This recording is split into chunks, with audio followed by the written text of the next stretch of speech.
The second time I woke up on the morning of the national practical exam, I did not scream, cry, or slap my own face to check if heaven had made a mistake. I simply stared at the crack in the ceiling above my childhood bed and listened to the same three sounds that had followed me to my ruin in my last life. My mother's kettle whistling in the kitchen, rain ticking against the window, and my phone buzzing under my pillow with messages from classmates pretending to be nervous. In my last life, that little buzzing had sounded friendly. This time, it sounded like a nest of insects waking up. I knew what each message would say before I unlocked the screen. Nara, don't forget your key monitor today. Bring the spare stopwatch. Mira says Dr. Hovel moved us to lab 2. Can you come early? We need you. They needed me, yes. They needed me to carry the blame. They needed my name written on the access log beside the missing lab key. They needed my fingerprints on the cabinet handle, my signature on the safety register, and my trembling apology recorded by 30 phones while the whole class waited outside the locked room again. In my last life, I had run to school with wet hair and a heart full of stupid loyalty. I had believed the class group chat, believed the head girl, believed the teacher who said we were a team. By 11 that morning, our lab exam had been canceled because the class could not enter the sealed assessment room. By noon, everyone had turned their eyes to me. By night, my scholarship had been suspended. By the end of the month, I was the girl who lost the key and ruined a class's future. So when my phone buzzed again, I smiled in the dark, not because I was happy, but because I had already buried the version of me who answered too quickly. My mother called from the kitchen, asking if I wanted eggs, and the softness of her voice almost broke me before revenge could make me strong. In my last life, she had stood outside the disciplinary office in the same faded cardigan, holding my lunchbox like a shield, while the principal said, "Your daughter has always been under pressure." It may have affected her judgment. I remembered how my mother kept saying I did not lie, and how no one looked at her when she spoke. The memory came sharp enough to taste, like metal on my tongue. I sat up slowly, reached under my mattress, and pulled out the old pencil case where I had hidden emergency money, spare hair ties, and the real difference between innocence and disaster. In the bottom seam, stitched beneath a strip of blue cloth, was the key tag I had taken yesterday afternoon in this new timeline. Lab 4B, the correct assessment room, brass, heavy, stamped with the red inventory mark from the science office. In my last life, I had accepted a key from Mira outside the stairwell because she said Dr. Hovel was busy and trusted her to pass it on. That key had looked right until it failed at the door, and by then the real one had vanished from the cabinet under my sign name. This time, I had followed protocol the day before, signed the book, photographed the page, asked the secretary to countersign the seal, and placed the real key where no one but me could touch it. I held it now in my palm and felt its cold teeth press lines into my skin. A tiny object. A whole life. At breakfast, my mother noticed nothing except that I ate too carefully. "You look calm," she said, sliding a plate toward me. Calm was not the word. Calm was the surface of a lake after something had drowned underneath. I asked her to braid my hair tightly because the rain would turn it wild, and while she stood behind me with her fingers moving through my hair, I watched our reflection in the microwave door. I was 18 again, thin from studying, pale from ambition, wearing the neat white blouse and navy skirt of a student who had not yet been publicly destroyed. My mother looked younger too, not yet bent by borrowed money and shame. She hummed while she worked.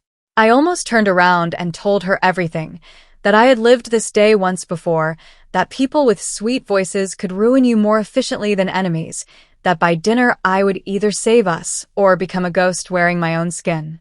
Instead, I said, "If anyone calls you from school today, don't panic." Her hands paused for only a second. Why would they call? I smiled at the microwave reflection. Because people do strange things when doors stay closed. She laughed, thinking I was joking. I let her laugh. Some warnings only make sense after the lock clicks. The school looked exactly as it had in my nightmares. Iron gates shining black with rain, banners for the National Youth Biomedical Practical fluttering against the fence, and students gathered under umbrellas like bright mushrooms. Everyone wore the official blazer, even though it was too humid, because cameras from the education board were coming to record the regional cohort. In my last life, that camera footage had become evidence against me. Clips of me shaking the wrong key in the lock had spread online with captions like, "Scholarship girl can't open a door." This time, I stopped before entering and looked up at the security camera above the gate. Its red light blinked. Good. Let it watch. Let every lens become a witness instead of a weapon.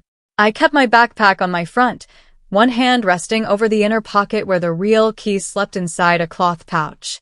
I had also prepared another thing, a cheap silver body camera, the kind cyclists wore, clipped beneath my blazer ribbon. It faced outward through a gap in the fabric, recording my hands, the corridor, every person who approached me. Was it allowed? Not officially. Was it necessary? After being erased by edited clips and selective testimony, I no longer worshipped rules that only protected liars. I would not publish it unless forced. But I had learned that truth without proof was just a rumor spoken by someone unpopular. Mira Lynn spotted me before I crossed the courtyard.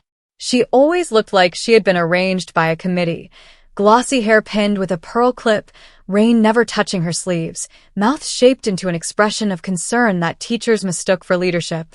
In my last life, she had hugged me outside the lab after the key failed, whispering, "Just say you misplaced it for a second. If you confess, they'll forgive you faster." Later, she gave a statement saying I had seemed unstable that morning. Now she glided toward me with two girls behind her, both carrying clipboards like props. "Nara, finally." We were worried. Her eyes flicked to my bag, then to my hands. Dr. Hovel changed the plan. "We need to gather at Lab 2 first. He said to give me the key so I can check the setup." There it was, delivered before the bell, cleaner than last time. I tilted my head. "Dr. Hovel said that?" "Yes," she said instantly. "He's in a meeting with the board observers. Hurry, the whole class is counting on you." The old me would have handed it over just to avoid looking difficult. The new me let the silence stretch until rainwater dripped from the edge of my umbrella onto her polished shoe. "That's strange," I said. "Yesterday the science office made me sign a protocol saying the key cannot transfer hands after pickup. Only the key monitor and lab supervisor can touch it." Myra's smile did not move, but her pupils tightened. "Don't be dramatic. This is not a police station." I smiled back. "Exactly. It's an exam." Her first mistake was assuming I had returned with only memory, not patience. She stepped closer, lowering her voice so the girls behind her could pretend not to hear. "Nara, you know how people see you. You're smart, but you make everything stiff. Today is not the day to act superior. If the setup is wrong and we lose time, everyone will blame you." I almost admired how neatly she laid the trap. If I obeyed, she controlled the key. If I refused, she framed me as arrogant before anything happened. In my last life, I had spent months replaying conversations, looking for the exact sentence where betrayal began. Now I knew betrayal did not begin with a sentence. It began with someone training you to fear being disliked more than being destroyed. I lifted my phone and opened the class group chat. "Great. Since this is important, send Dr. Hovel's instruction here so everyone can see it." The two clipboard girls shifted. Mira blinked once. "He told me verbally. Then we'll confirm verbally with him together." "He's busy. Then we'll wait." My voice was gentle, almost bored, and that made her angrier than defiance would have. She leaned close enough that I could smell mint on her breath. "You'll regret making this hard." For a second the courtyard noise thinned around us, and I saw not the polished head girl, but the girl from my last memory standing in the hearing room, eyes dry while mine were swollen, saying, "I wish Nara had asked for help before putting us all at risk." I answered just as softly, "I already did." The first bell rang. Students streamed toward the science building, and Mira was forced to retreat into the crowd with a laugh that sounded slightly chipped. I did not go to Lab 2. I went straight to the science office, exactly as protocol required. Mrs. Wren, the secretary, looked up from a stack of attendance sheets and smiled with the tired kindness of adults who had survived too many school events. "Nara, you have the assessment key?" "Yes, ma'am." I placed the cloth pouch on the counter, but did not open it. Before I proceed, can you please verify the log from yesterday? I want everything correct because there were messages this morning claiming the room changed. Her pen paused. Changed? No, dir. Lab 4B is sealed until the external examiner arrives. No student is to enter early. She pulled out the binder. My signature was there. Her counter-signature was there. The red sticker number matched the key tag in my pouch. I asked if I could take another photo for my personal record, and she allowed it with a shrug. Then, because Rebirth had made me shameless in useful ways, I asked her to write the current time beside a note. Key monitor presented sealed key to office at 8:07, room assignment unchanged. She raised an eyebrow. You're very thorough today. I learned from watching people be careless, I said. She laughed, not knowing how close that sentence stood to a grave. Dr. Hovell arrived at 8:16, damp from crossing the quad, spectacles fogged, carrying the examiner's folder. In my last life, he had been one of the adults who disappointed me most. He had not planned the sabotage, I was almost sure of that, but he had loved the idea of a simple culprit. A missing key on exam day embarrassed the department. A scholarship girl with anxiety was easier to punish than a coordinated class lie. When he saw me waiting in the office, his expression tightened with surprise. Nara, why aren't you with the others? Because the room is Lab 4B and the key cannot be transferred, I said. Some students said otherwise, so I came to verify. Mrs. Wren slid the binder toward him. Dr. Hovell glanced at it, then at my face. Perhaps he heard a difference in my tone. Perhaps guilt from another timeline is invisible, but still leaves a smell. Correct, he said. Lab 4B. You'll walk with me and the external examiner at 8:40. Until then, hold the key. He hesitated. Has someone been telling you to hand it over?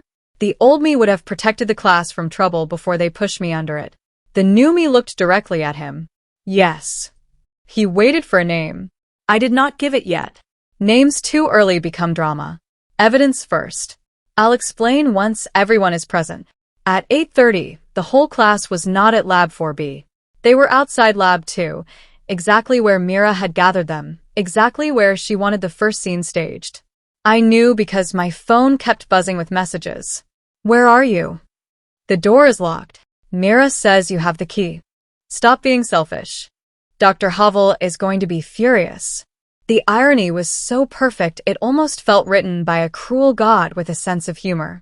They were waiting outside the wrong locked room. Again. Except this time, I was not in front of them shaking a fake key while their cameras rose. This time, the real key was warm inside my pocket, and I was standing beside the only adult authorized to use it. I showed Dr. Hovell the messages. His face changed by degrees, confusion sinking into annoyance, annoyance hardening into something more cautious when he saw how many students repeated the same false claim. Why are they at Lab 2? He muttered. The external examiner, Ms. Oren, had just arrived in a charcoal suit with a badge from the National Board. She took one glance at the chat and said, "Do not redirect them yet. I want to see who gave that instruction." I liked her immediately. Some adults hear a lie and rush to smooth it flat. Some mark the edges before anyone can trim them. We walked toward Lab 2 through the long chemistry corridor, past glass cabinets full of preserved specimens and old trophies. Rain tapped on the skylights above us. Every step pulled another memory from my last life. Here was where I had run, breathless, after Mira said the class was waiting. Here was where Joel Park had filmed me from behind, laughing when I dropped my pencil case. Here's where I had heard someone say, "She thinks she's better than us, but watch her fail at a lock." At the corner, Dr. Hovell slowed. The corridor ahead was crowded with our class. 32 students in navy blazers pressed around the Lab 2 door, whispering, complaining, checking watches. Mira stood at the front with her clipboard, performing worry beautifully. When she saw me walking with Dr. Hovell and the examiner instead of arriving alone, her face did something no camera ever caught in my last life. For half a second, the mask slipped and panic looked out. Then she lifted her chin. "Sir, thank goodness. Nara didn't bring the key on time and we're already delayed." The class turned toward me as one body. Some faces were angry, some nervous, some eager for a culprit. I stopped 3 paces away from them and let my hand rest on my pocket. I had spent a lifetime shrinking under that gaze. Today, I let it come and found it smaller than I remembered. Dr. Havel looked at the locked Lab 2 door, then at Mira. "Who instructed you to assemble here?" Myra's answer came smoothly. "You did, sir. Yesterday, after final briefing, you told me Lab 4B had a ventilation issue." I did not. A ripple moved through the class. Myra's clipboard hugged tighter to her chest. Maybe I misunderstood, but Nara was supposed to coordinate with me, and she disappeared. Joel, tall and always loud when protected by a crowd, raised his phone. "We've been waiting 20 minutes. This is unfair." In my last life, Joel's edited video ruined me before the hearing even began. I looked at his phone and smiled. "Please keep recording. Start from Dr. Havel asking who told you the room changed." His thumb twitched. A few students lowered their phones. Ms. Oren stepped forward. "This assessment has a sealed room chain of custody. Any unauthorized relocation is a serious breach. I need one clear answer. Who told the cohort to gather at Lab 2? Silence landed. It was not empty. It was full of calculations. Mira glanced left. The clipboard girls looked at the floor. Joel stopped recording. I could almost hear 30 minds realizing that the locked door was no longer a stage for my humiliation, but a mirror tilted back toward them. Then Mira did what people like her always do when cornered too early. She cried before anyone accused her. Tears gathered instantly, shining but not falling, an art she had practiced. "I was trying to help," she said. "Nara has been distant and secretive. Everyone knows she struggles under pressure. Yesterday, she told me she was scared she'd mess up the key duty." A few students nodded automatically, hungry for the familiar version of events. My body remembered fear. My hands wanted to shake. But Rebirth had given me the one advantage no prodigy could study for. I knew the script, including my cue. I took out my phone and opened the audio file from yesterday afternoon. Myra's voice filled the corridor, crisp through the speaker. "Just give me the key before assembly tomorrow. Dr. Havel lets me handle things when you get nervous." My own voice answered. "The protocol says no transfers." Mira laughed in the recording. "Protocols are for people without influence." No one breathed. The tears on her lashes stopped looking tragic and started looking inconvenient. I lowered the phone. That was recorded in the public stairwell after she approached me. "I can provide the full file." Ms. Oren held out her hand. "Send it to me and Dr. Havel now." Myra's face flushed pink, then white, then a strange gray that made her pearl clip look too bright. But the first reveal was not the end. It was the bell before the real exam began. Mira recovered faster than I expected. "That recording is misleading," she said, voice trembling in the exact way that made teachers protective. "Nara cuts things. She's obsessed with proving people are against her." In another life, that sentence would have worked because everyone already saw me as intense. This time, I turned to Mrs. Wren, who had followed at the back with the binder after Ms. Oren requested the chain of custody documents. "Mrs. Wren, can you confirm who checked the key cabinet yesterday after I signed?" The secretary frowned and flipped through a smaller sheet clipped inside the binder. After Nara signed at 3:42, the cabinet was opened again at 4:11 under staff override. Dr. Havel snapped his head toward her. "Staff override? By whom?" Mrs. Wren swallowed. "The system logs badge access, not names on the paper. It says Science Leadership Temporary Badge." Every eye moved to Myra's blazer, where a temporary science leadership badge hung from a blue lanyard. She had worn it proudly for weeks, using it to fetch supplies and feel official. I watched her hand drift toward it. The corridor seemed to narrow around that tiny rectangle of plastic. In my last life, that badge had been invisible. Adults saw leadership. Cameras saw concern. No one thought to ask why a student had office access after the key monitor signed. Mira shook her head. "Lots of people used that badge. It was on the prep desk." That was clever, and in my last life it had probably been true. She never committed a crime alone if she could create a fog around it. Ms. Oren's gaze swept the class. Then we will collect statements and request camera footage. A groan rose from the back. Someone whispered, "We're going to miss the exam." That was when the second pattern broke. I stepped forward, pulled the real key from my pocket, and held it up. Brass flashed under the fluorescent lights. "No," I said. "Those who are registered and present at the correct room can still take the exam. Lab 4B is ready. We have not lost chain of custody." The class stared at the key as though I had produced a heart from a box. In their heads, I was supposed to be empty-handed, frantic, begging them to believe me. Instead, I was the only reason the assessment could proceed. Dr. Hovell reached for the key. I did not move. He remembered himself and nodded. "Key monitor retains it until the examiner opens the room." Ms. Oren said, "Correct. Everyone will walk to Lab 4B now. No phones. No detours. Anyone who refuses will be marked absent pending investigation." The whole class, which had gathered to watch me fail at a locked door, turned and followed me to the correct one. There is a special kind of silence that happens when a crowd realizes it has become evidence.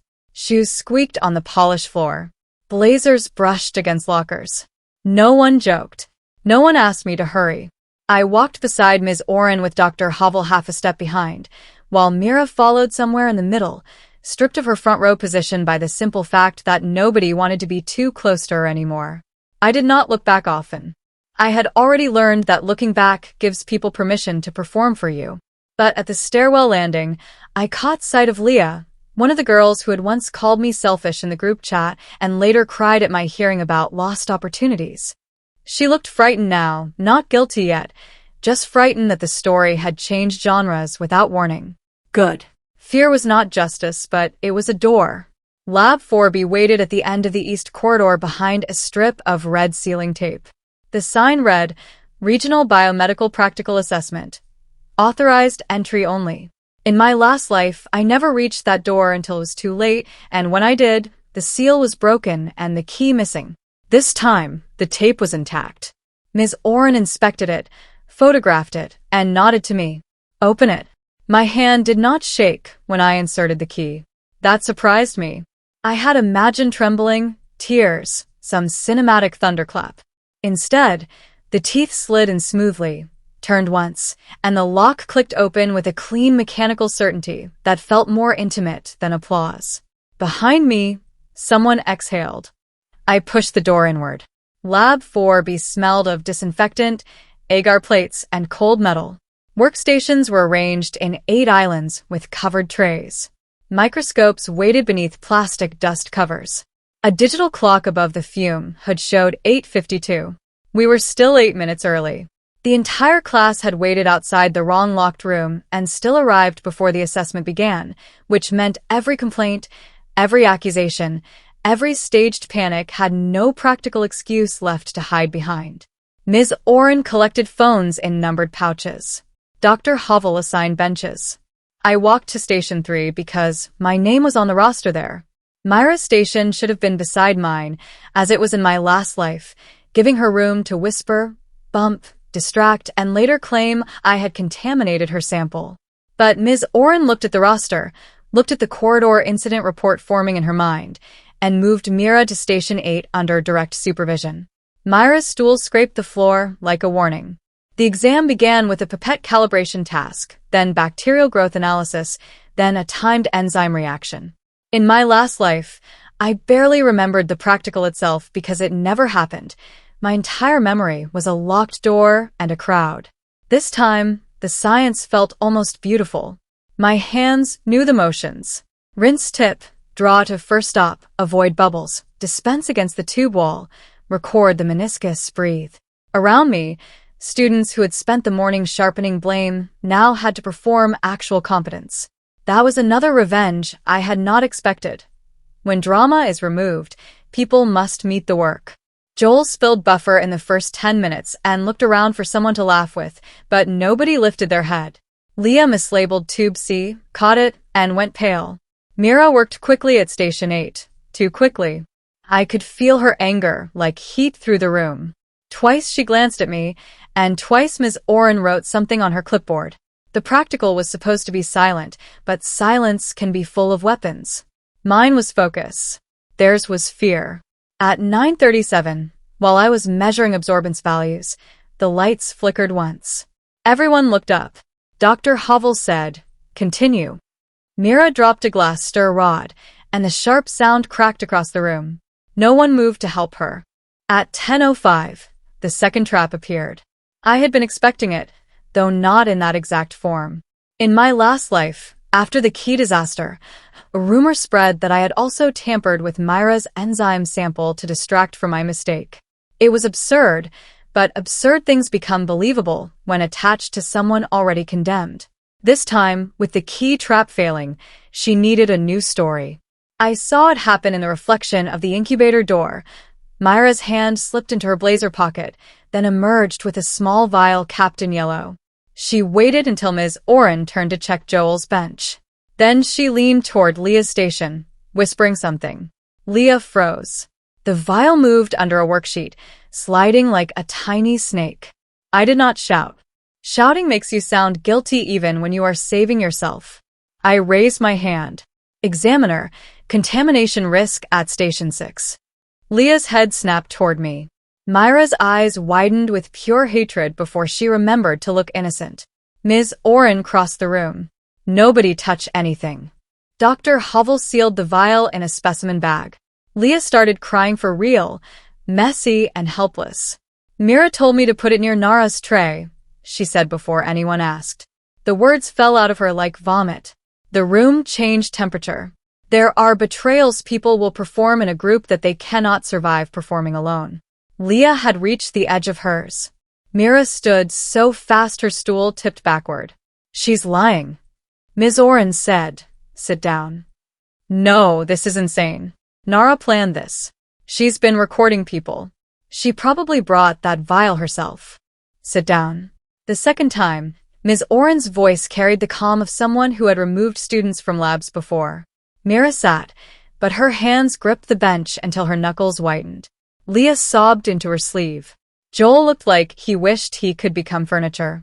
I kept my eyes on my data sheet because I refused to let them steal another exam from me. That was the strangest part. Revenge in imagination is fire, shouting, grand speeches. Revenge in a laboratory is continuing to calculate reaction rates while the person who ruined your life discovers that her backup plan has a barcode. Dr. Havel checked the vial's label. This is from the prep fridge. How did a student get this? Mira said nothing. Leah whispered. She said it was just saline. She said if Nara looked suspicious, nobody would question the key thing. The key thing. Even now, Leah spoke as though the truth were a minor side issue, a plot device that had misbehaved. Ms. Oren wrote 3 lines, sealed the evidence, and said to the room, "The assessment continues. Anyone involved will be dealt with after." It was the coldest mercy I had ever heard. By the lunch break, the story had escaped the lab despite the phone ban. It moved through teachers first, then office staff, then the students waiting outside for other assessments. We were kept in a supervised classroom while the board reviewed whether the cohort could proceed to the afternoon section. Nobody sat near Mira. Nobody sat near me either, but that felt different now. Before, isolation had been exile. Now it was a perimeter. I ate the lunch my mother packed. Rice, chicken, cucumber, sesame oil. My hand shook only when I opened the container and saw the note tucked inside. Proud of you already. In my last life, that note had been found later in my bag by a girl who photographed it and posted, "This is sad if she really did it." I folded it into my pocket. Across the room, Mira stared at me with eyes swollen from controlled crying. She was not finished. People like Mira do not surrender when exposed. They search for a higher audience. At 12:12, the principal entered with Dr. Havel, Ms. Oren, and Deputy Head Sato, whose face was famous for making even parents sit straighter. The principal asked Mira, Leah, Joel, and me to follow them. My classmates watched us leave, and for once, nobody whispered. Whispers require confidence. They had run out. The conference room smelled of coffee and photocopier heat. On the wall hung framed photos of past academic teams, including one from the year above where Myra's older brother smiled with a national trophy. I remembered that photo from the hearing in my last life. It had watched me confess to things I never did because they told me confession might save my classmates' scores. This time, the chairs were arranged differently. I noticed details obsessively now. Ms. Oren placed me nearest the door, not boxed in. Deputy Sato put a recorder on the table and announced it. Dr. Havel avoided my eyes. The principal's smile was too careful. Myra's father arrived 12 minutes later in a dark coat, not requested but somehow allowed, because influence has a way of entering rooms before evidence can lock them. He was a board donor, a hospital director, and a man who spoke as though every sentence came with a legal invoice. "This is a misunderstanding," he said before sitting. "My daughter has dedicated years to representing this school. My mother was not there yet. In my last life, they called her after deciding I was guilty. This time, I had texted her during lunch, 'Come to school now and bring Uncle Ren if he is nearby.'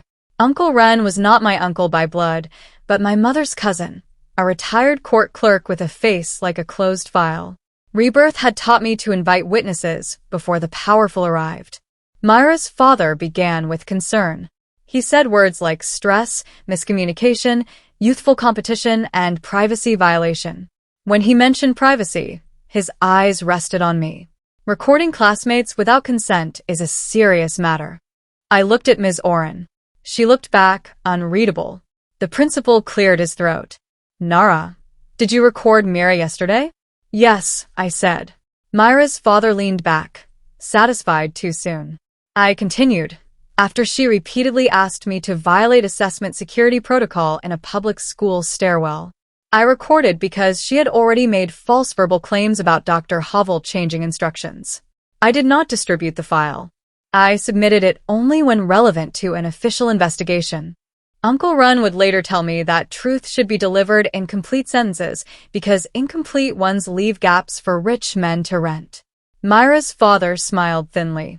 "A rehearsed answer." "A documented one," I replied. Deputy Sato's mouth twitched almost invisibly. The principal asked Leah to explain the vial. Leah cried through it. Mira had told her the key plan was harmless, only meant to humble me because I acted untouchable. If the room delay caused trouble, they would pressure me to apologize and Mira would fix it with Dr. Havel. When the key plan failed, Mira panicked and told Leah to plant the vial near my tray to make me look unstable. Every sentence cut someone at the table. Dr. Havel looked older by the minute. Mira listened to Leah with a face that slowly emptied. When Leah finished, Mira turned to her father, expecting rescue. He did not look at her. That was the first real punishment she received. Not suspension, not investigation, but the discovery that people who teach you to use power may abandon you when you use it badly in front of witnesses. She tried to speak. "Dad." "She's twisting it." He held up a hand. "Enough." The room went quiet. Then my mother arrived, breathless, cardigan damp, Uncle Rin behind her carrying a plastic folder, and the calm of a man who had spent his life watching liars underestimate paperwork. My mother looked at me first, not at the officials. "Are you hurt?" The question almost made me cry. Not what happened, not what did they say you did, but are you hurt? I shook my head. She sat beside me and took my hand under the table. Myra's father finally looked uncomfortable. Influence does not enjoy witnesses who love without asking permission. Uncle Rin opened his folder. "Before this meeting proceeds further," he said, "we request copies of the access logs, incident notes, and any allegations made against Nara in writing. We also ask whether police notification is required for attempted evidence planting involving school laboratory materials." The word police entered the room like a cold draft. Myra's tears became audible. The principal suddenly became very interested in procedure. He assured everyone that the school would investigate fully, that no conclusions would be rushed, that student welfare was paramount. I recognized the rhythm. Institutions do not become fair when caught. They become careful. Ms. Oren interrupted with the authority of an outsider whose funding did not depend on Myra's father.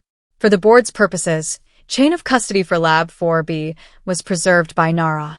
The unauthorized relocation instruction originated outside official channels. A second apparent attempt to compromise her assessment occurred under observation. My recommendation is that Nara's exam proceed and that affected students be separated pending investigation. The principal nodded quickly. Myra's father asked whether his daughter's assessment would be invalidated. Ms. Oren said, "That is likely." Mira made a small sound, not quite a sob. It should have satisfied me. In my last life, my invalidation had been announced in front of everyone by email before I was even interviewed. But hearing it happen to her did not feel like victory yet. It felt like a lock turning in a far room. Victory would be walking out with my name still mine. The afternoon assessment was moved to a backup room, and only 21 students were allowed to continue.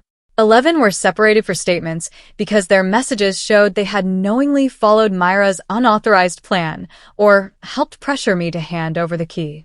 The class that had once become a wall against me was now divided by printed screenshots and seating charts. I did not celebrate. I went back to work. The afternoon tasks were harder. Histology slide identification, unknown solution analysis, and a short written justification for a diagnostic protocol. I answered with a steadiness that felt borrowed from the future. When I identified the tissue sample as inflamed intestinal mucosa, I remembered how my last life had inflamed around one lie until every part of me hurt. When I balanced the reagent equation, I thought of evidence balancing accusation. That sounds poetic now, but at the time it was simply survival. I finished 12 minutes early and checked every answer twice. Across the room, Leah was absent, Mira absent, Joel absent. Their empty seats were louder than their voices had ever been. At 3:58, Ms. Oren collected my paper herself. "Whatever happens next," she said quietly, "you did excellent work today." In my last life, no adult had said that to me after the door. I nodded because if I spoke, I would have become 18 and wounded all at once. Outside, rain had stopped. The courtyard smelled of wet concrete and crushed leaves. Students from other cohorts laughed near the gates, unaware that an entire social kingdom had collapsed 3 corridors away. My mother walked beside me without asking for details until we reached the old jacaranda tree near the fence. Then she hugged me so tightly my ribs hurt. "You knew something would happen," she whispered. I closed my eyes. I knew people could be cruel. Did they do this before? The question froze me. My mother was not asking about timelines. She was asking with the strange instinct mothers have when a wound is older than the day it appears. I could not tell her I had lived through her crying over bills, selling her bangles, apologizing to relatives for my mistake, aging 5 years in 5 months. So I said the truest smaller thing. They tried before. I didn't understand fast enough. She pulled back and touched my cheek. "You understood today." That was enough. Sometimes rebirth does not require explaining the impossible. Sometimes it only needs one person to believe the shape of your fear. The official investigation began the next morning, but the unofficial trial began that night online. Screenshots of the class chat leaked from someone's panic. A blurred clip of the Lab 2 corridor appeared, showing Mira telling Dr. Havel that I had delayed everyone, followed by my calm request for recording to continue. By midnight, there were 3 versions of the story. In the first, I was a genius who exposed a jealous head girl. In the second, Mira was a misunderstood leader framed by an obsessive rival. In the third, the whole thing was a toxic academic culture issue, which is what people call cruelty when too many respectable families are involved. My phone filled with messages from classmates who had remembered kindness only after consequences. "Nara, I didn't know. I was just following the group. Please don't include my name." Joel wrote, "Can we talk? My video makes me look bad, but I didn't mean anything." I did not answer. In my last life, I had begged those same people to tell the truth, and they had left my messages unread until my scholarship vanished. Now they wanted mercy delivered by the girl they had rehearsed destroying. I turned off my phone and slept for 11 hours, the first deep sleep I could remember across 2 lives. On Monday, the school tried to hold assembly as if the banners in the hall had not witnessed a coup. The principal spoke about integrity, safety, and the pressure young people face. He did not name Mira. He did not name me. Institutions love unnamed lessons because names create liability. But everyone knew. Mira was absent. Leah sat with her parents near the office, face blotchy, clutching tissues. Joel moved through the corridor without his usual crowd. Dr. Hovell stopped me outside the staff room and asked for a moment. In my last life, I had chased him down this same hallway, begging him to review the camera footage. He had said, "Nara, sometimes the best path forward is accountability." Now he looked as though the word accountability had turned around and found him. "I owe you an apology," he said. The hallway noise blurred. "I should have taken your concerns seriously before the board examiner forced the issue. I should have noticed how much responsibility was being placed on you." It was a decent apology, maybe even sincere. But sincerity does not erase damage from a life only I remembered. "You should have followed your own protocol," I said. He flinched. "Yes." I waited for the old urge to soften the sentence for him. It did not come. "Then teach that part better," I said and walked away. The investigation widened because Mira had not invented the scheme in one morning. She had built it over months, the way mold grows behind a wall. There were messages from private chats where she mocked my scholarship, my mother's job, my habit of checking equipment twice. There were polls asking whether I would cry if taken down a level. There were jokes about hiding my lab coat, swapping my slides, changing my clock. Some students had laughed without participating. Some had participated without thinking. A smaller number had planned. The key plan was supposed to be simple. Use the temporary badge to remove the real key after I signed it out, replace it with a near-identical old key from Lab 2, send the class to the wrong room, pressure me to attempt entry on camera, then have Mira discover the official key later and claim I must have misplaced it and lied. The genius of it, if cruelty can have genius, was that the class would suffer just enough to become angry, not enough to lose everything, because Mira expected her father and Dr. Hovell's fondness to rescue the assessment. My ruin was meant to be a bonding exercise. They had not expected me to keep the real key. They had not expected the sealed room log. They had not expected a girl to return from the future with her trust surgically removed. The temporary badge became the thread that unraveled the sweater. Security footage showed Mira entering the prep office at 4:09 the previous day, with Leah standing watch near the vending machine. It showed Joel near the stairwell filming a practice clip, laughing as he pretended to narrate, "Local genius loses door privileges." It showed two other students placing messages in the group chat at Myra's direction. The footage did not show everything. Cruelty rarely poses for a perfect camera, but it showed enough. On Wednesday, Myra's father requested a private resolution to protect all students' futures. On Thursday, Ms. Oren sent the board's preliminary report, which meant private resolution died in a government inbox. On Friday, my assessment results were released early because the board wanted to separate my score from the scandal. I ranked first in the region. My mother read the email 3 times, then put her forehead on the kitchen table and cried so hard I thought she was hurt. I stood beside her, unable to speak, because in my last life the email had said pending review. One timeline gave me a cage. This one gave me a number. First. The word did not glow. It stood firm, like a door that had opened properly. People think being vindicated feels clean. It does not. It feels like standing in a room after a storm, grateful the roof survived, furious that you had to hold it up with your bare hands. The school offered counseling.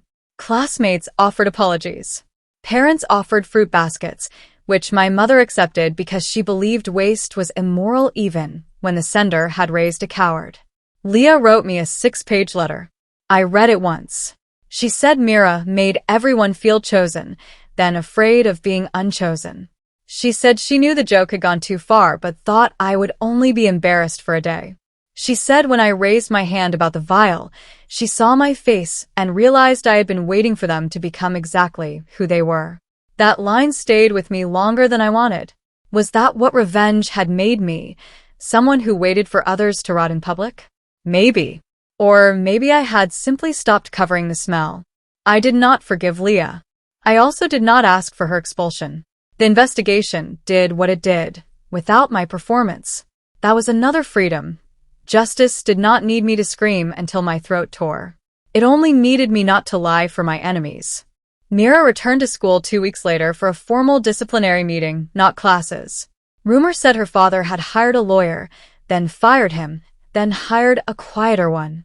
She walked through the side entrance wearing no pearl clip, hair loose, face bare of the soft pink makeup that had always made her look gentle under fluorescent lights. I was in the library when she appeared between the shelves. For a moment, the old fear moved through me, because bodies remember what minds outgrow. She stopped opposite my table. "Are you happy?" she asked. I closed my notebook. No, that seemed to anger her more than yes. "You destroyed me." There it was, the final refuge of people who mistake consequence for theft. "You tried to destroy me," I said.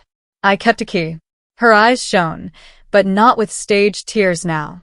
These were uglier, hotter. "You don't understand what it's like to have everyone expect you to be perfect." I almost laughed. Not because it was funny, but because the sentence was so small compared with the wreckage she had made. "I understand pressure," I said. "I don't understand turning a class into a weapon because another girl studies hard." She looked past me toward the rain-streaked windows. "They would have forgiven you eventually." My hand tightened around my pen. In my last life, they had not. But I realized she believed it. To Mira, shame was a costume you removed when your family called the right person. "No," I said. "They would have used me until I apologized for bleeding." She sat without being invited because entitlement has muscle memory too. "What do you want from me?" "Nothing. Everyone wants something." Fine. "I want you to tell the truth in the meeting." She scoffed. "So, you do want revenge?" No. "Revenge was watching you wait outside the wrong room with everyone who believed you. Truth is what happens after." That silenced her. She studied me like I had become a language she once spoke fluently, and now could not read. "How did you know?" she whispered. A dangerous question. For one wild second, I wanted to tell her everything. The hearing, the edited video, my mother's bent shoulders, the scholarship letter, the night I stepped into rain wishing I could evaporate. I wanted her to know she had killed a life, even if this body still breathed. But some truths are too precious to hand to the person who made them necessary. I leaned forward. "Because you always ask for trust when what you need is access." Mira flinched. It was the most honest reaction I had ever seen from her. Then she stood, smoothing her skirt with shaking hands, and left the library without another word. At her meeting that afternoon, she admitted to the unauthorized relocation plan, but denied the vial. Leah's statement and the prep fridge logs contradicted her. Partial truth arrived too late to save her. By the end of the month, Mira transferred. The official notice said family reasons. Joel received a suspension and lost his media club position. Leah was barred from practical assessments for the term and assigned ethics remediation, which sounded like a punishment invented by someone who believed worksheets could disinfect character. Several students received formal warnings. Dr. Havel lost supervision privileges for board assessments, pending retraining. The school changed its key protocol, adding dual custody, digital sign-out, and staff-only transport. At assembly, the principal praised recent improvements in laboratory safety, and half the hall turned to stare at me. I did not lower my eyes. Let them stare. In my last life, every stare had asked, "How could you do that to us?" This time, every stare asked, "What else does she know?" Fear and respect are not the same, but after being fed to contempt, I could live with being unreadable. My mother celebrated my regional rank by buying a cake too expensive for our budget. The icing said "Congratulations, Nora," because the bakery misspelled my name. We laughed until our stomachs hurt, and for once the mistake did not feel like an omen. It was just sugar, cream, and a name close enough to eat. The national finals invitation came in a thick envelope with embossed lettering. Travel stipend, mentorship placement, interview with the Biomedical Institute. In my last life, I had watched the finalists announce from my bed, my laptop balanced on my knees, while comments under the live stream debated whether I had sabotaged my class on purpose. Mira had stood on stage in a white blazer accepting a special leadership commendation for supporting her peers during adversity. I had thrown up in the bathroom after seeing her smile. This time, Her name was absent from the finalist list, and mine sat at the top. I expected triumph to roar. Instead, it arrived quietly while my mother was cutting mango. She read the letter, then looked at me with a seriousness that made me stand straighter. "You will go," she said. "You will not shrink because they made you fight for what should have been yours." I nodded.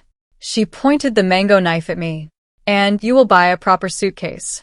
Not that broken zipper thing." I laughed, and the laugh startled me because it came from a place untouched by the locked room. Healing, I realized, is not forgetting the door. It is making plans beyond it.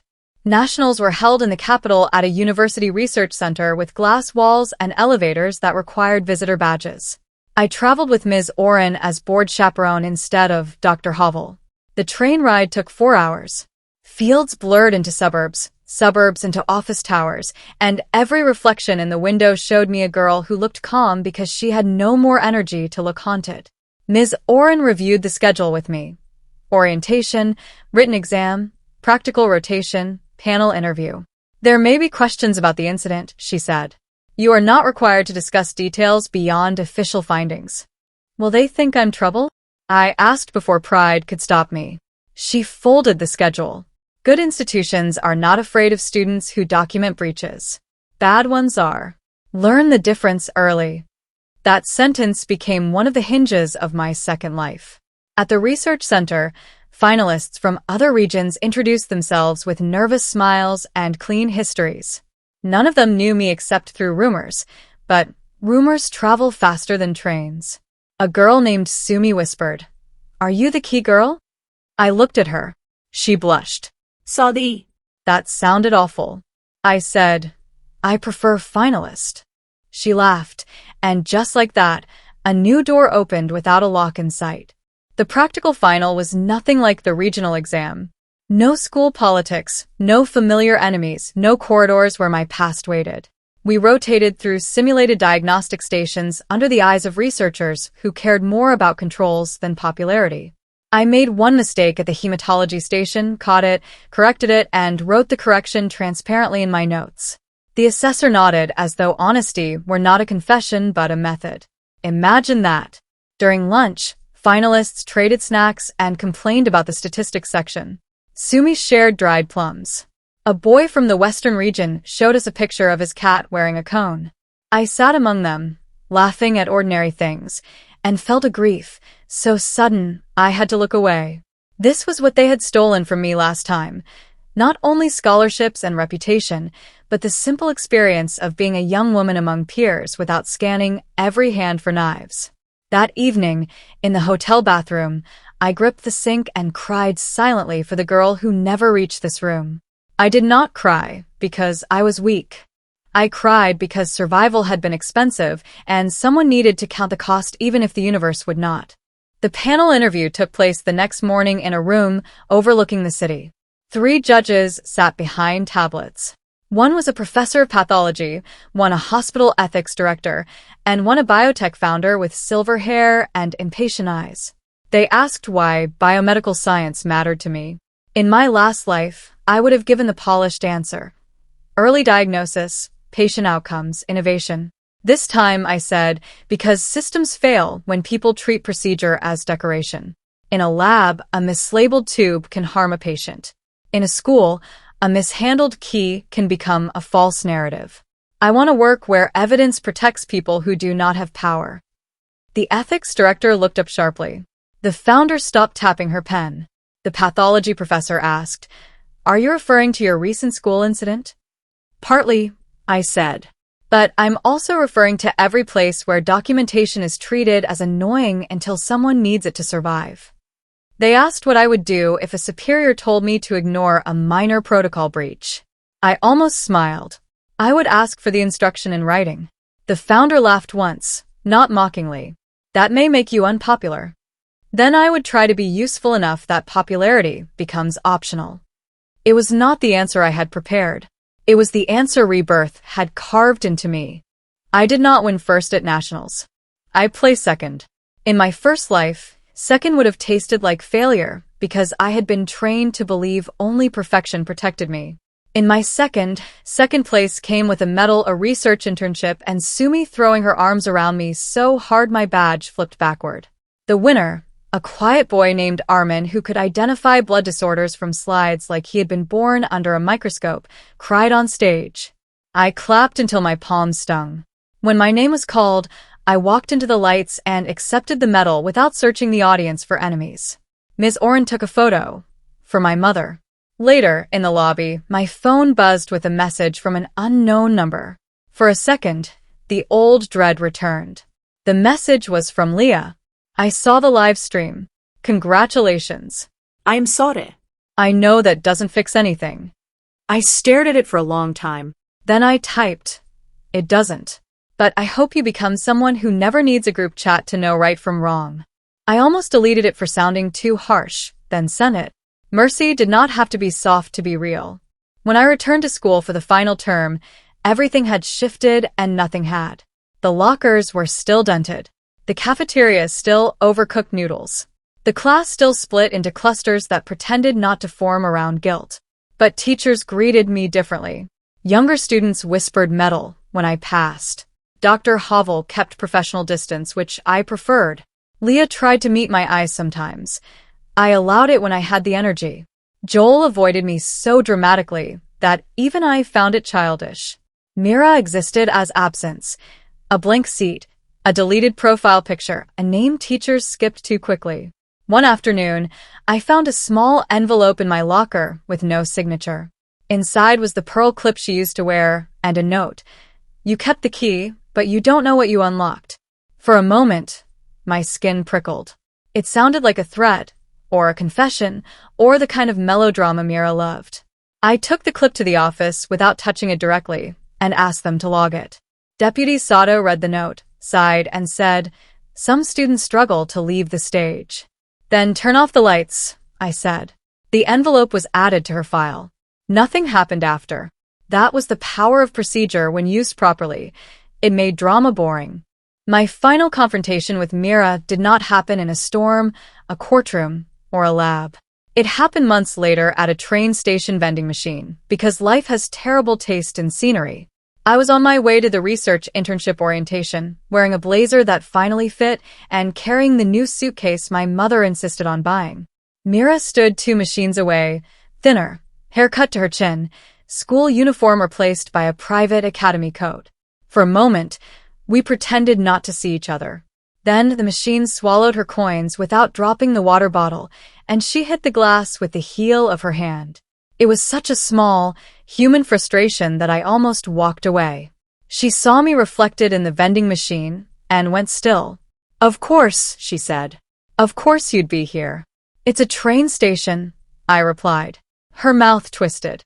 Still calm. "I bought my ticket."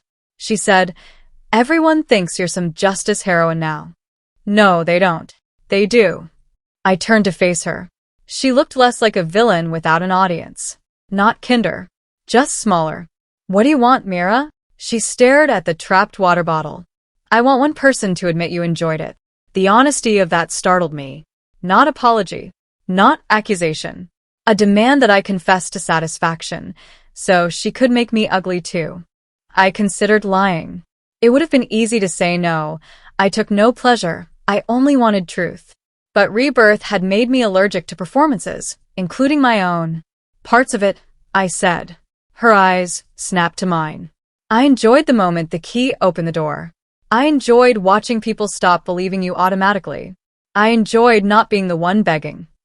Myra's face sharpened with triumph, as if she had finally caught blood in the water. I continued, but I didn't enjoy Leah crying.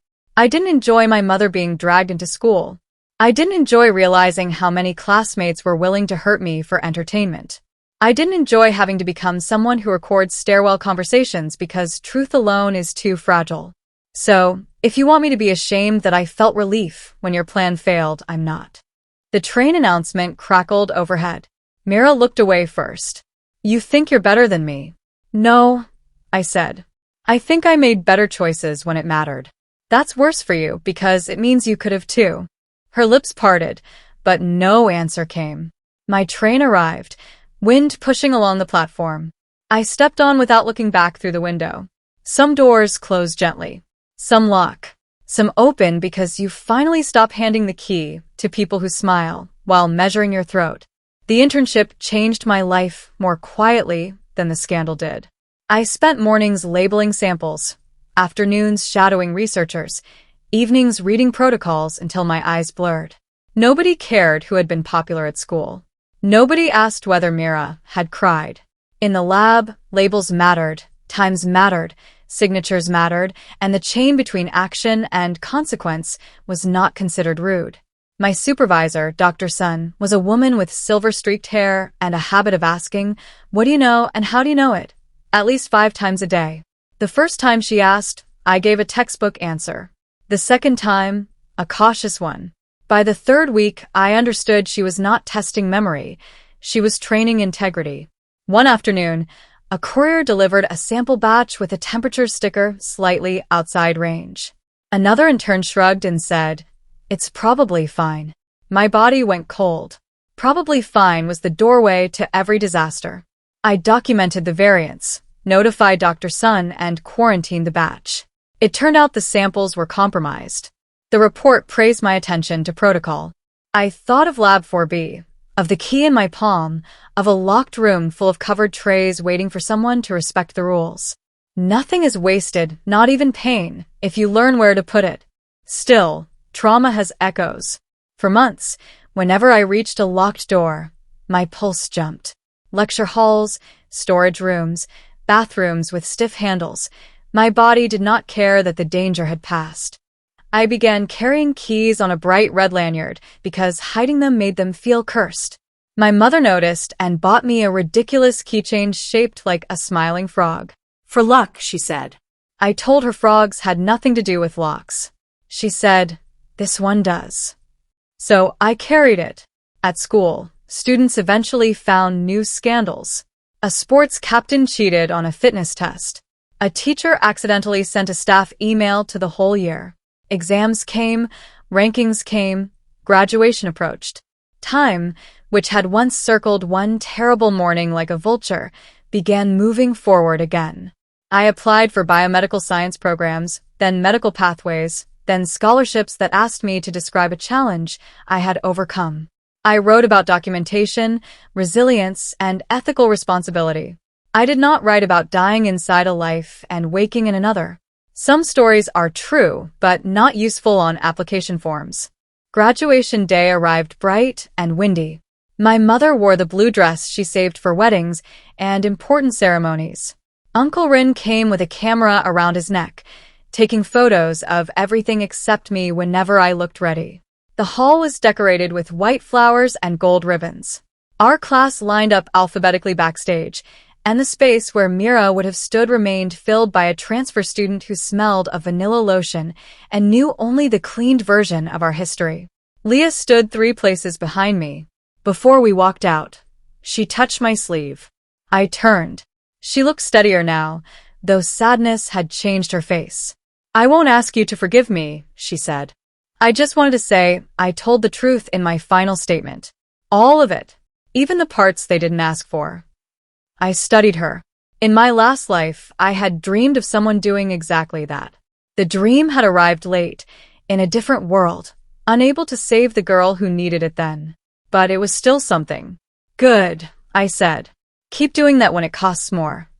She nodded, tears gathering but not falling. Then the music started, and we walked into applause that belonged to many stories at once. When my name was called, I crossed the stage without tripping.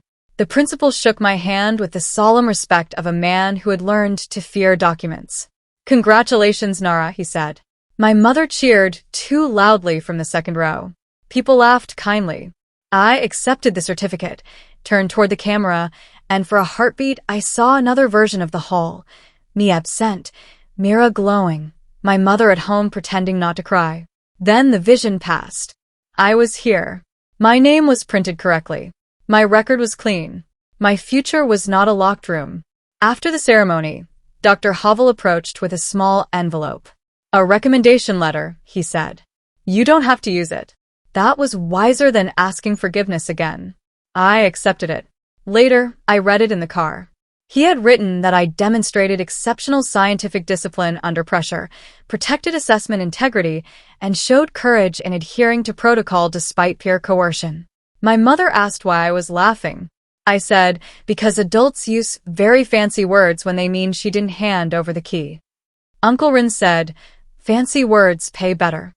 We laughed all the way home. University did not make me fearless. It made me busier, which people sometimes mistake for healed. In first semester, I joined a first-year biomedical lab group where nobody knew my school except as a line on my application. We were assigned a protein assay project with 4 students, 1 shared bench, and a supervisor who believed silence meant understanding. On the first day, a boy named Callum reached for the reagent sign-out sheet and said, "I'll just put everyone's names down to save time." My hand moved before politeness could restrain it. I covered the page. Everyone signs for their own use. He laughed, not unkindly. Relax, it's not that deep. The room around me seemed to tilt, and for a second I saw Lab 2 again. The wrong door, the crowd, the phones. Then I breathed and said, "It becomes deep when something goes missing." He shrugged and signed only his name.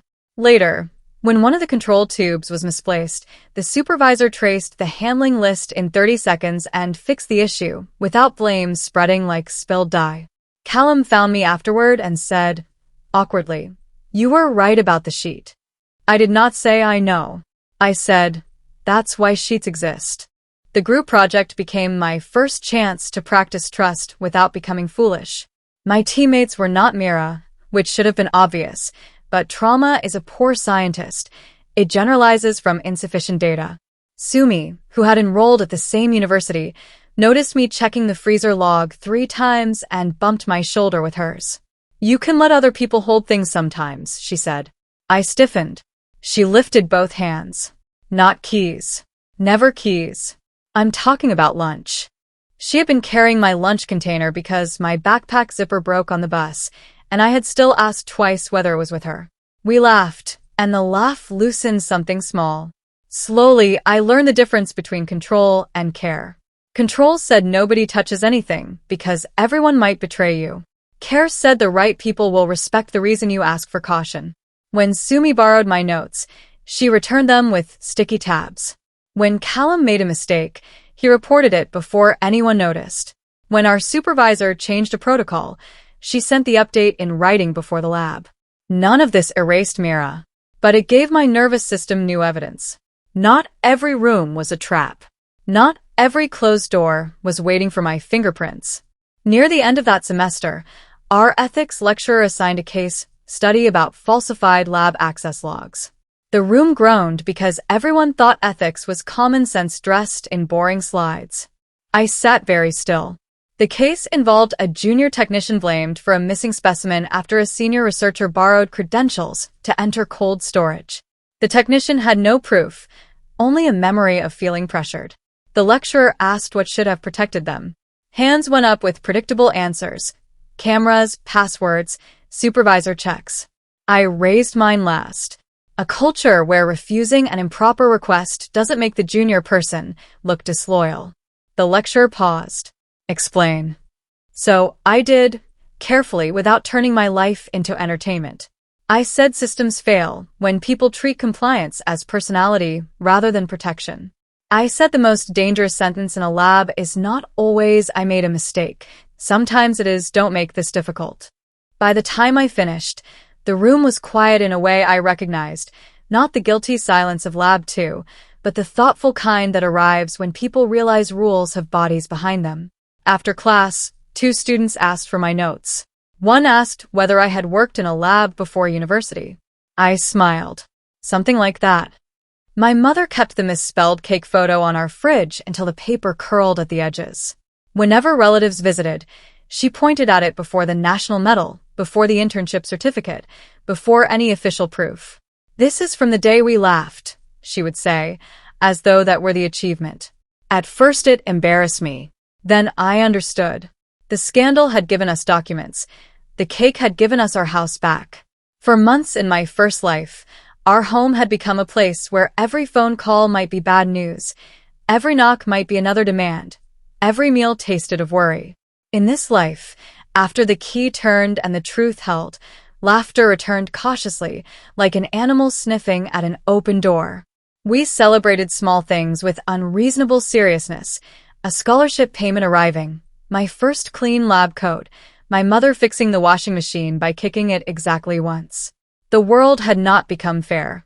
Mira did not transform into a moral lesson and vanish from memory. Some classmates still minimized what happened because guilt becomes lighter when carried in vague language. But our kitchen was warm again. My mother hummed again. Sometimes survival is not a medal ceremony. Sometimes it is hearing the kettle whistle and not flinching. The old class group chat stayed on my phone for a long time, muted but not deleted. I told myself it was evidence, then history, then simply a thing I had not decided how to release.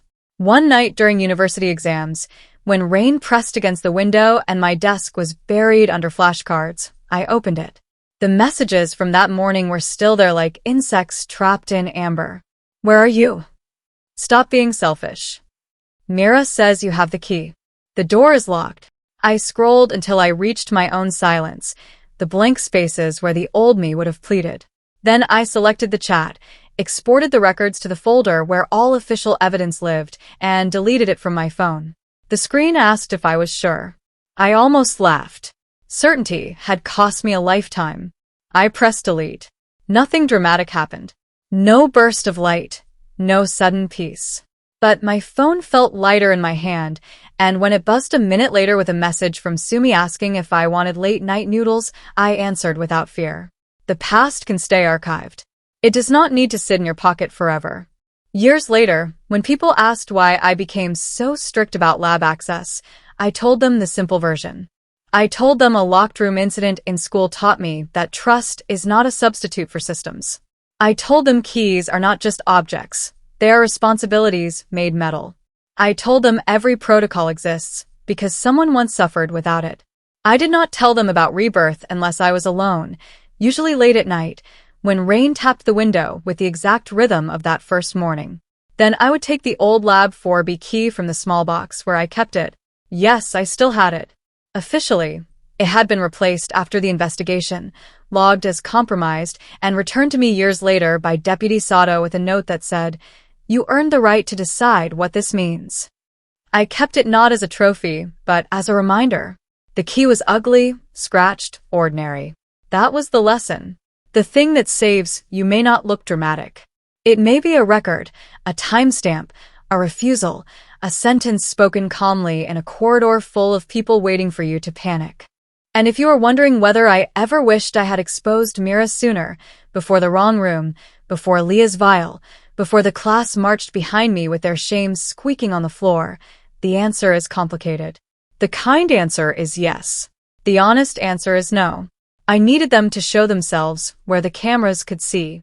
I needed Dr. Havel to hear the lie before I corrected it. I needed the whole class to stand outside Lab 2 and feel the shape of the story they had prepared for me. Maybe that sounds cruel. Maybe it was. But in my first life, I was gentle, and gentleness became the cloth they used to wipe their fingerprints from the knife.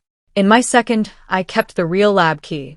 I followed the rules they thought were too small to matter. I watched the whole class wait outside the locked room again, not because I wanted a door between them and their future, but because they had built that door themselves, plank by plank, message by message, lie by lie. All I did was refuse to open the wrong one. The last time I saw Lab 4B, it was not on exam day, graduation day, or during any official tour.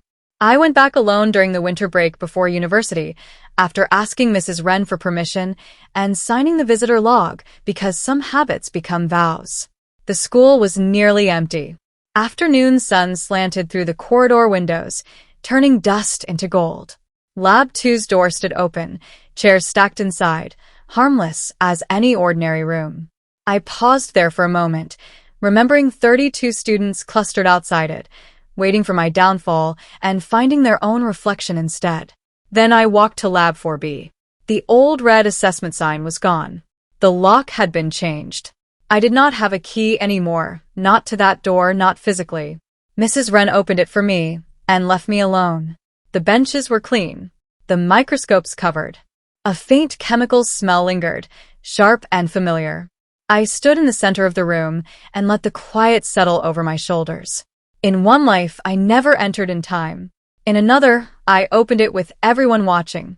Now I was here without an audience, which felt like the final victory. I placed my palm flat on Station 3, where I had completed the exam while Myra's plans collapsed around us, and whispered, "I made it." No sound answered. No music swelled, just a building cooling in the afternoon, and a girl who had become real to herself again. Before leaving, I noticed something scratched into the underside of the bench.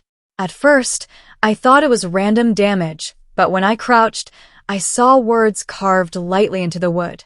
"Don't trust the room. Trust the record." I have no idea who wrote it. Maybe an older student during some forgotten scandal. Maybe a bored technician.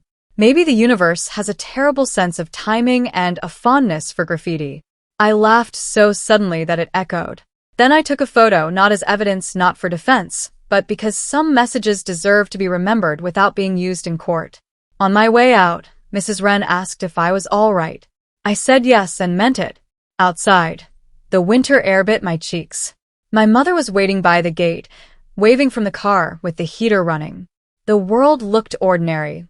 Traffic, clouds, students on holiday, a plastic bag caught in a fence. Once, ordinary had felt like something I lost. Now it felt like something I had fought my way back into. I got in the car. My mother asked, "Ready?" I looked at the school one last time, at the science wing windows reflecting the pale sky. "Yes," I said. "Lock it behind us." So here is the part one would tell any girl standing where I once stood, holding responsibility in one hand and pressure in the other. Do not hand over the key just because someone smiles and says the group needs you. Do not confuse being helpful with becoming disposable. Do not trust instructions that vanish when you ask for them in writing. Do not be so afraid of seeming difficult that you make yourself easy to frame. The people waiting outside the wrong door may be loud, familiar, even loved, but noise does not make them right. Check the label. Read the protocol. Keep the record. And when the moment comes, when everyone expects you to panic, open only the door that is truly yours. I learned that lesson twice. Once by losing everything, once by refusing to lose it again. My name is Nara Vale, finalist, daughter, student, survivor, and the girl who kept the real lab key. The whole class waited outside the locked room again. This time, I did not save them from the truth. This time, I let the lock speak first.